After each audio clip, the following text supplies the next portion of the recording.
Hi everyone and welcome to Nightmare Vault. If you're new here, consider subscribing. We dive deep into the darkest, most chilling real-life horror stories out there. And if you're a returning viewer, I'm so glad to have you back, friend. Before we jump in, I just want to say a huge thank you for all your messages. During the most stressful moments, it's your support that really keeps this channel going. Now that we're back in this video, we're heading deep into our favorite mountains to explore 3 disturbing stories that happened inside remote cabins. We all know isolation can play tricks on your mind. But when the things you're experiencing are real and you know it's not just your imagination, that's when it becomes truly terrifying. As always, thank you so much for being here and for keeping this channel alive. Your support means more than you could ever imagine. Now, dim the lights, get comfortable, and let's head back into the mountains. And remember, viewer discretion is advised. At the end of last year, a man went through something he had never experienced before. He'd always been the kind of person who thrived on movement and energy. He loved what he did for a living, and burnout was never something he thought could happen to him. Even working long days and sleepless nights, he loved every minute of it. So when he finally hit a wall and felt real exhaustion, it took him a long time to even understand what was happening. He spent weeks in this state of apathy, unable to care about the things that once gave him purpose, and that terrified him.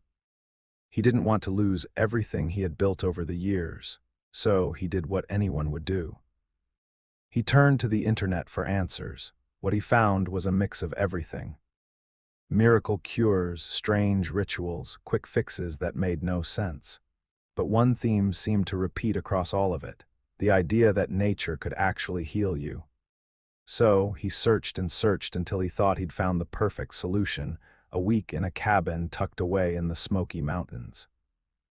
The original plan was for him to go with his girlfriend, but 2 days before they were supposed to leave, she got a response from a job she'd applied for, and she couldn't make it. They tried to reschedule, but since it was late summer, there wasn't a single opening until deep winter, and neither of them had the experience to survive that kind of isolation in the snow. So in the end, he went by himself. He was nervous, more stressed than he'd admit, because he had no experience being alone in places like that. The thought of something going wrong kept gnawing at him. He told himself he'd probably scare himself half to death. See shadows where there were none. Let every creak of the woods send him into a panic, the perfect city guy who thinks he can handle the wilderness. On the drive up, he even laughed at the idea of how terrified he'd probably be at night, but he went anyway, determined to get better, determined to push through. When he got to the cabin, he was pleasantly surprised. It was cozy, well kept, and it seemed to have a decent security setup. For the first time, he thought maybe this wouldn't be the nightmare he had been bracing for.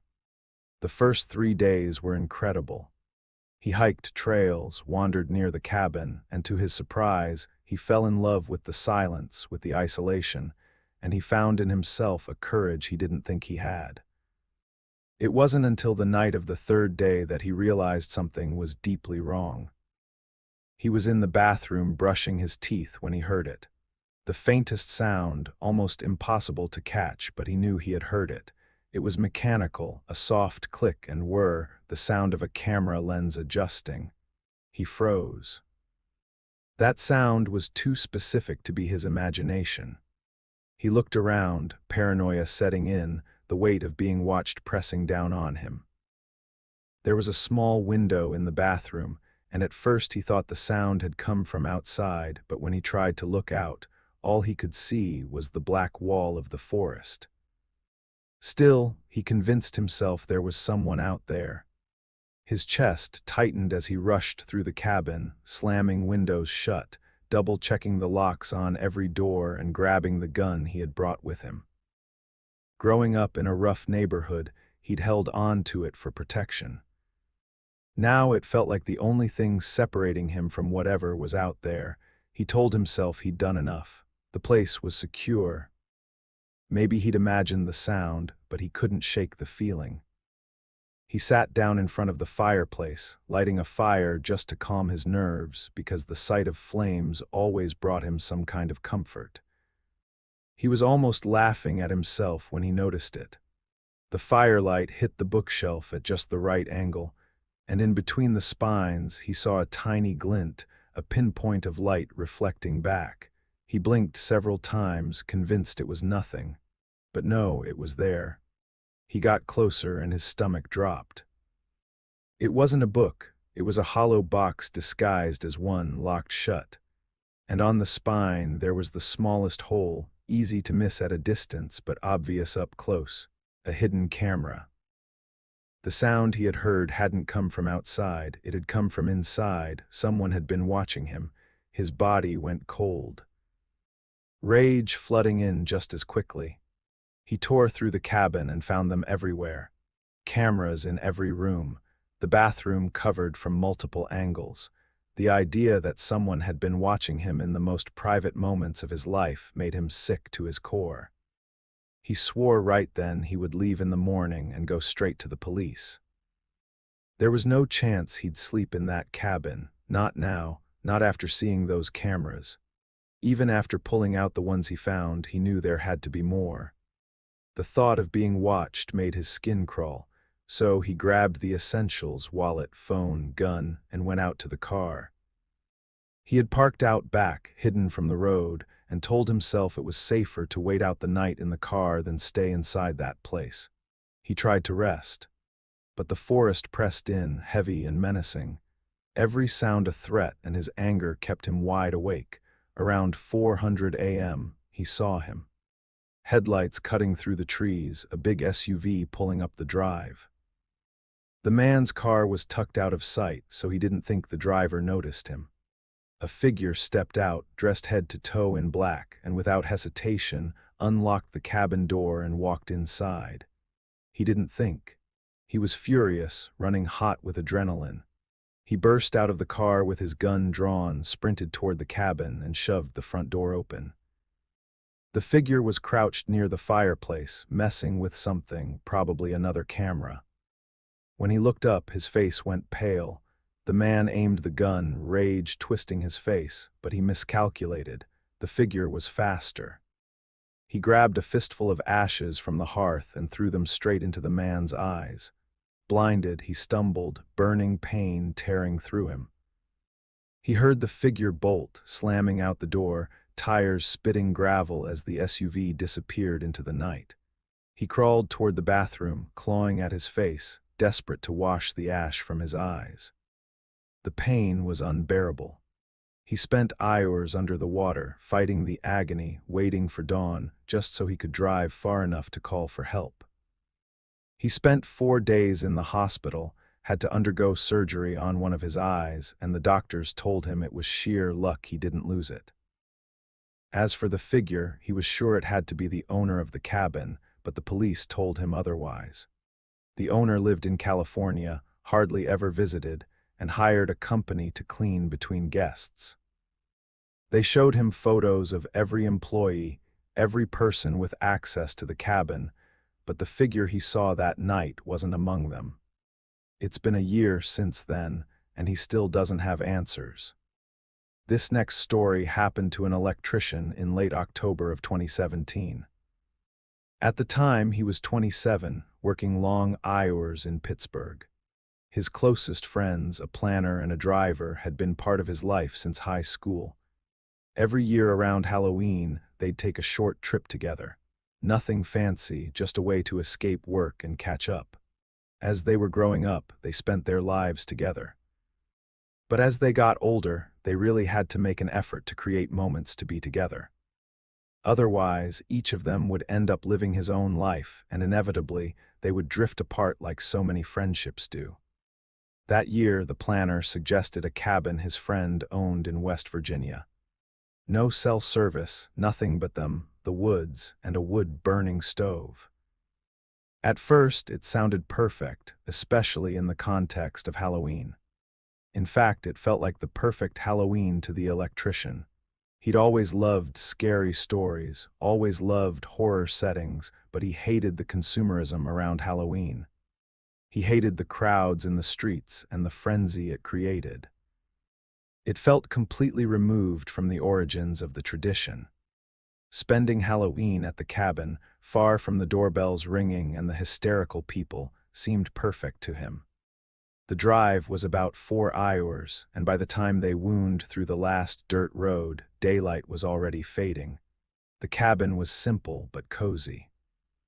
One floor, 2 small bedrooms, and a big common area with a fireplace. The porch looked straight into the forest, so dense it felt like a wall. He remembered thinking how quiet it was, too quiet compared to what he was used to. The planner joked that if they screamed, nobody would ever hear them. They laughed at the time, but that thought clearly stuck with the electrician. That night, he had one of the most vivid dreams he'd ever had. He was in the middle of the forest being chased. Both of his friends were dead, and he was just running to save himself. No matter how much he screamed, nobody came to help him. He woke up drenched in sweat with the feeling that he had been caught and was about to die. He had to get out of bed and go to the bathroom to splash some water on his face. Then he checked that both of his friends were in their beds, sleeping peacefully, and decided to open the front door and sit on the porch, staring at the trees. The silence was truly oppressive, and he couldn't make out a single thing in the middle of the woods. Still, something made him stay out there for another hour. It was terrifying, but at the same time, it was equally beautiful. On the second night, they cooked, drank a few beers, and talked about life. It was one of those nights where the silence outside seemed peaceful, almost comforting. The electrician slept better than he had in weeks, but the third night was different. Around 11 p.m., after a long hike and another heavy meal, they were sitting by the fireplace when they heard movement outside. At first, it was subtle, like branches snapping under something's weight. They all went quiet. The planner smirked and said it was probably a deer or another animal. But when the sound came again, they exchanged glances. The driver grabbed a flashlight, and the three of them stepped out onto the porch. They were 3 guys and had some confidence in their physical abilities. If it was someone approaching, maybe the sight of the 3 of them together would discourage them. If it was an animal, then at least they'd know for sure and could head back to the cabin with peace of mind. The flashlight beam cut through the thick trees, and that's when they saw him. A man standing about 30 yards away, just beyond the edge of the light. He didn't move, didn't speak. He just stared, completely still. His clothes were dark, blending into the shadows, and the electrician couldn't tell if he was wearing a hood or a hat. The details were swallowed by the night. The planner's voice broke the silence as he called out, but there was no response. Then, as suddenly as he appeared, he turned and began walking back into the woods. The planner made a move toward the trees, trying to see if the man had really disappeared, but the electrician and the driver grabbed him and told him the best thing to do was to go back inside. Once they were inside, they tried to laugh it off, telling themselves it must have been a hunter or a neighbor they didn't know about. They were clearly trying to reassure each other, joking and nudging to lighten the tension. But the truth was, the atmosphere had changed. They were 3 guys, sure, but there was a man walking through the forest, through the exact place where they thought they'd be completely alone. More than that, he had come close enough that they could see him clearly. And then, after a long moment of silence, he had simply walked away. The only thought running through the electrician's mind was that the man was either insane or had bad intentions and wanted to scare them. They stayed there talking for quite a while.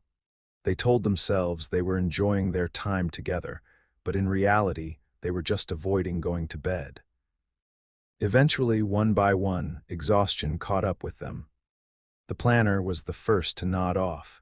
They even considered waking him and sending him to bed properly. But they kept talking until the driver fell asleep too, leaving the electrician alone, staring at the bed by the fireplace. He wasn't even sure if he actually fell asleep, or if he was just in that half-awake, half-asleep state when he heard a loud crash coming from the roof. His first thought was that a log or something heavy had fallen onto the cabin. The planner and the driver woke immediately, staring at the ceiling in disbelief. Then another crash came, followed by laughter. He had no idea how, but in that utterly bizarre moment, they realized the man had returned and he was on the roof doing God knows what. The planner grabbed the gun he had brought, and each of them snatched whatever they could, phones, keys, and the three of them bolted toward the car. As soon as the electrician climbed in, he saw the shadow of the man rise and stand upright on the cabin roof, staring in their direction. Then, with an agility he had never seen before, the figure jumped to the ground and sprinted toward the car. Luckily, the driver was at the wheel. If it had been the electrician, he was certain he would have panicked and hit him. The driver swerved the car around, heading back down the dirt trail toward the main road. They were still in shock when the planner asked if they had seen what the man was holding. The electrician had caught a glimpse of something, a stick with something at the end, but he couldn't make it out clearly. The planner said it was an axe. As soon as they had cell signal, they called the police and explained what had happened, then called the planner's friend. The police found a hole in that cabin's roof, though it didn't match the usual profile of someone trying to break in. If this guy really wanted to hurt someone, why not just smash a window? It would have been far easier. To this day, they have no idea what he wanted, only that it was nothing good. This final event happened to a man in September of 2019. 3 years earlier, he had inherited a cabin that sat right in the heart of the Appalachian Mountains, only about 2 hours away from his home in the city. The cabin had been left to him when his uncle died. He was a hunter and the kind of man who carried a bad reputation everywhere he went. People described him as short-tempered, mean, sometimes even violent. The inheritor's own father, the man's brother, would often say he was a cruel man. Because of that, they barely spoke.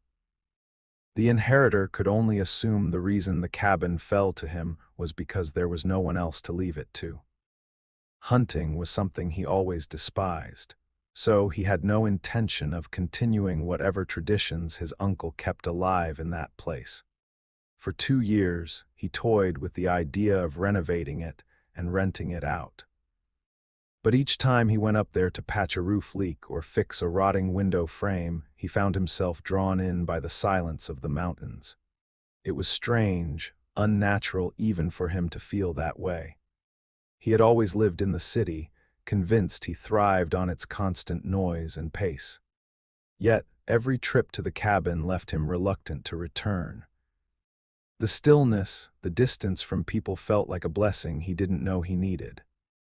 That September, the pressure of the city became unbearable, deadlines stacked on top of each other, traffic grinding his nerves, the endless churn of people around him. He felt claustrophobic in a way he never had before. So he didn't hesitate.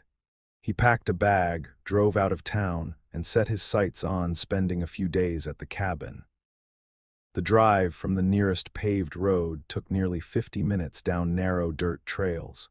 Since he had left the house later than planned, by the time he arrived at the cabin, the sun was already sinking behind the ridgelines. The cabin was nothing fancy, just 1 floor, a loft above the kitchen, and a wraparound porch that looked down into a dense stretch of trees. The silence out there was so thick, he remembered thinking that it was exactly what he loved. But for the first time, that silence felt heavy, strange. He had never felt that before and told himself that the stress was finally starting to get to him. He needed to fall into the rhythm of the forest. The first night was uneventful. He made a fire in the stove, read a little, and fell asleep to the sound of wind pushing through the trees. It had always been a sound that gave him peace of mind. It wasn't until the second night that he started to notice that something had truly changed in the air. He had been sitting on the porch around dusk when he caught sight of something moving between the trees downhill from the cabin. At first, he thought it was just the light hitting a birch trunk, but the longer he watched, the more he realized it was shifting places. Each time he glanced away and back, it seemed closer. He felt a genuine chill rise inside him. He decided that whatever it was, he could observe it from inside the cabin. As he stepped in, he told himself it was just his eyes playing tricks on him. But when he locked the door and peeked through the window, he couldn't shake the unease. He didn't know how long he stood there staring into the trees, but it was long enough for the sky to turn completely black. So dark that the only thing he could see clearly in the glass was his own reflection. He was never the kind of person to trust instincts, let alone follow them. But for the first time in his life, he felt something raw and terrifying that he couldn't justify. It wasn't like he had ever had any problems at the cabin before or even seen anyone near it. He tried to dismiss it and decided to call it a night. Later that night, he woke up around 3:30 a.m. to the sound of footsteps outside. Something he had never heard there before. There was absolutely nothing for miles. What was someone doing out there, especially at that hour of the night? He stayed in bed for a while, partly because he was genuinely terrified that someone was out there in those mountains, so close to him, and he had no idea what their intentions were. He grabbed the knife he always kept on the nightstand for precaution and held on to it like it could offer him any kind of protection. He stayed there for what felt like forever, listening to the steps outside. There was no doubt that they were the steps of a person. Then he heard slow, deliberate steps on the porch. Whoever it was didn't knock, didn't call out, just paced, boards creaking softly under their weight.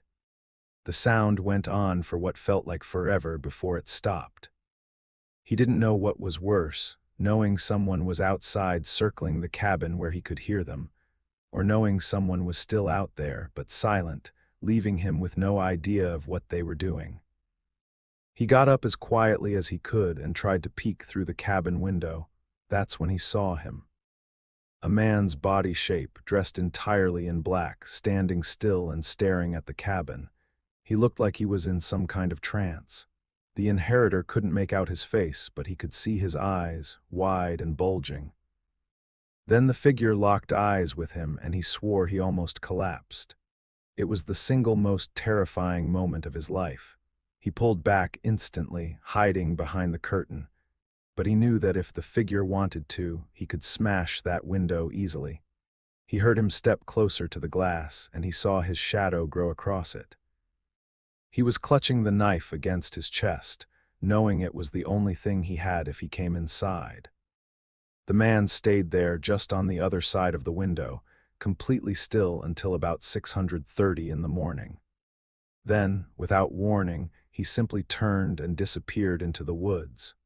The inheritor packed up everything he had and bolted for the car the moment daylight broke. To this day, he doesn't know what that man wanted or what he was doing there. He genuinely thinks the figure was under the influence of something, but he can't be sure.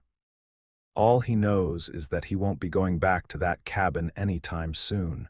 It was a bizarre experience and one he never wants to repeat.